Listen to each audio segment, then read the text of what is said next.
ओम नमः शिवाय। दोस्तों, प्रत्येक मनुष्य के जीवन में कोई ना कोई एक दुख तो होता ही है। कोई आर्थिक रूप से परेशान है तो कोई शारीरिक रूप से, कोई मानसिक रूप से परेशान है तो कोई सामाजिक रूप से, कोई पारिवारिक चिंता में ग्रस्त है। किसी का दाम्पत्य जीवन सही नहीं है तो किसी के संतान नहीं है, संतान है तो उसके स्वास्थ्य को लेकर दुखी है। इस मनुष्य जीवन में कोई ना कोई दुख तो रहता ही है।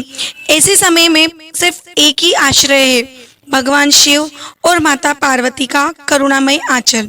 तो दोस्तों, आज की इस वीडियो में मैं आपके लिए लाई हूँ सोमवार की व्रत कथा, जिसे सुनने मात्र से ही आपके दुख खत्म हो जाएंगे।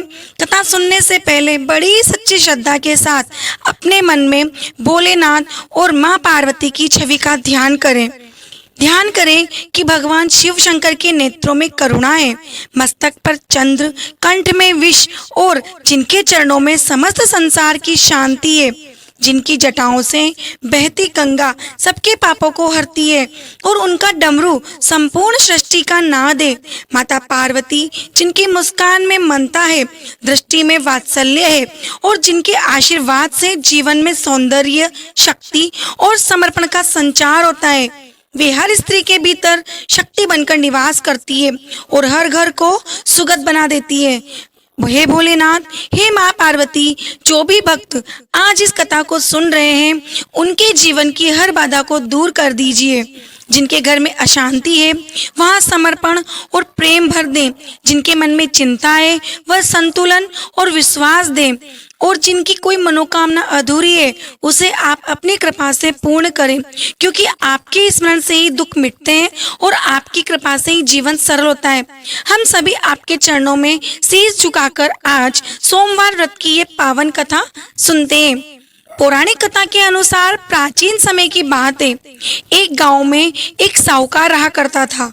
साहूकार धनी था, उसके पास अथाह धन दौलत थी, लेकिन उसकी कोई संतान नहीं थी। साहूकार भगवान शिव को प्रसन्न करने के लिए सोमवार को व्रत रखा करता था और व्रत के दौरान वह विधि पूर्वक भगवान शिव और माँ पार्वती की पूजा करता था और शाम को प्रदोष काल के समय शिवलिंग पर दीपक भी जलाता था।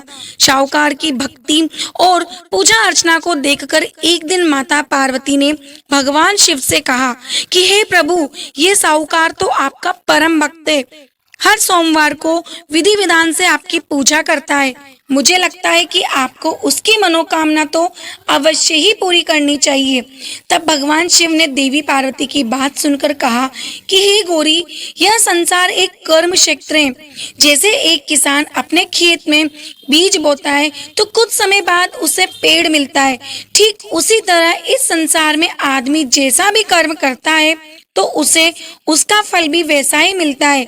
लेकिन माँ पार्वती ने भोले भंडारी से दोबारा आग्रह किया और कहा, हे नाथ, फिर भी आप इसकी मनोकामना को पूर्ण कर दीजिए, क्योंकि ये आपका परम भक्त है और अगर आप ही अपने भक्तों की इच्छा को पूर्ण नहीं करेंगे तो फिर भला भक्त आपकी पूजा आराधना क्यों करेंगे।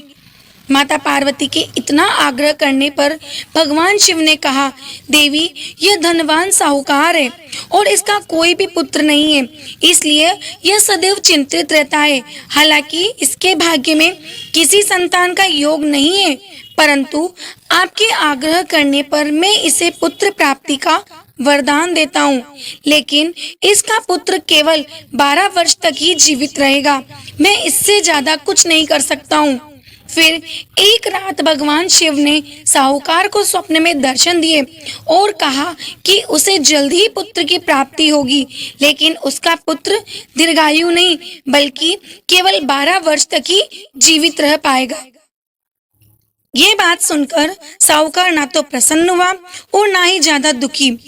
स्वप्न में सब कुछ जानने के बाद भी साहूकार ने पूजा अर्चना जारी रखी और कुछ दिनों बाद साहूकार की पत्नी गर्भवती हो गई और उसने एक सुंदर बालक को जन्म दिया। बालक के जन्म से घर पर हर्ष उल्लास का माहौल था, लेकिन साहूकार खुश नहीं था, क्योंकि उसे पता था कि उसके बालक का जीवन केवल 12 वर्ष तक का ही है। और उसने किसी को भी यह बात नहीं बताई। जब तक वह बालक 11 वर्ष का हुआ तो साहूकार की पत्नी ने बालक के विवाह की बात साहूकार से कही, लेकिन साहूकार ने इस बात से इनकार कर दिया और उसे शिक्षा के लिए काशी भेज दिया। साहूकार ने बालक के मामा को बुलाया और पैसे देकर उन्हें बालक के साथ काशी जाने का आदेश दिया। साहूकार ने मामा भांजे से कहा कि वह काशी जाते समय रास्ते में यज्ञ कराते हुए और ब्राह्मणों को भोजन कराते हुए जाए। दोनों मामा भांजों ने ऐसा ही किया। काशी जाते समय जिस रास्ते से मामा भांजे गुजर रहे थे, उसका राजा अपनी पुत्री का विवाह एक ऐसे राजकुमार से करवा रहा था जो काना था। उधर दूल्हे का पिता इस बात से चिंतित था कि अगर दुल्हन पक्ष को ये पता चल गया तो राजकुमारी विवाह के लिए मना कर देगी।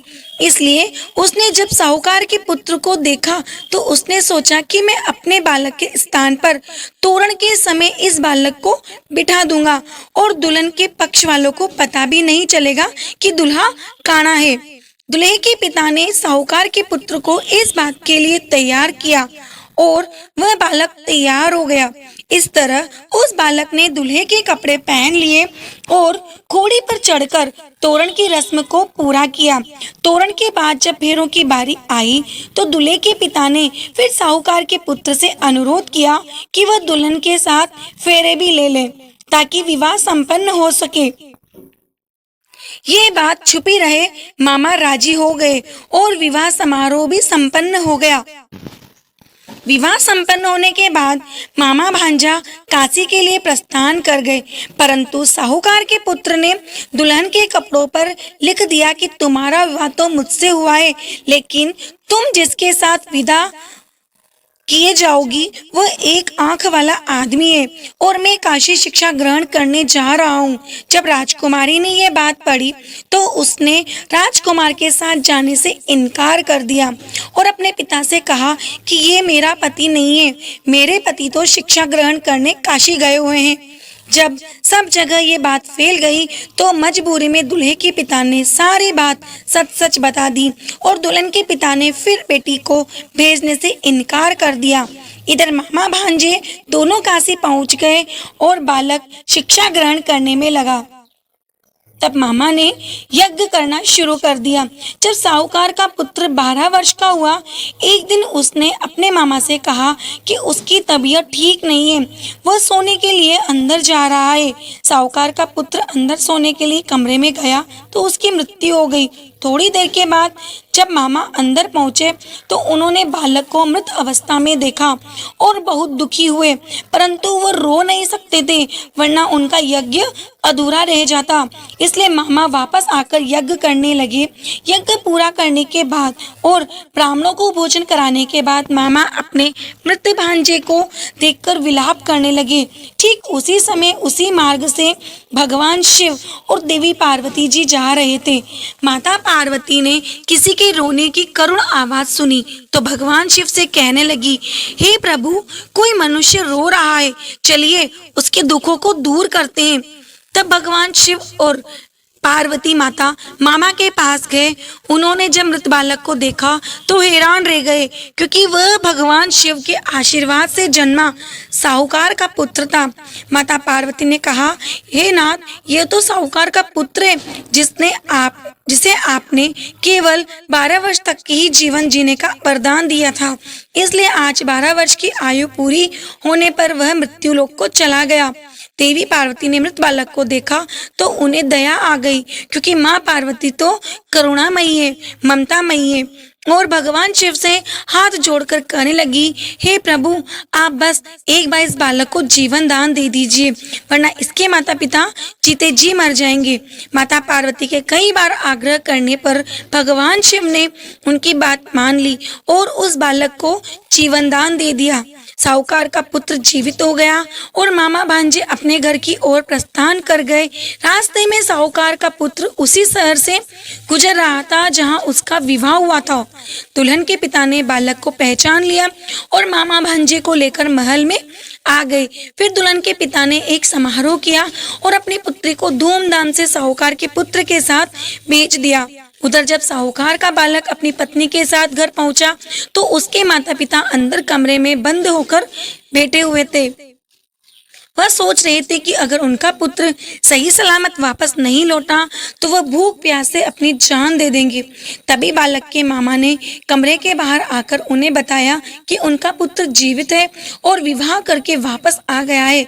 साहूकार ने बालक को जीवित देखा तो खुशी से उसका स्वागत किया और साहूकार का परिवार भी इस प्रकार खुशी खुशी जीवन बिताने लगा। यह सब भगवान शिव की कृपा और सोमवार के व्रत का ही प्रभाव था कि साहूकार का पुत्र अल्पायु होने के बाद भी दीर्घायु को प्राप्त हुआ।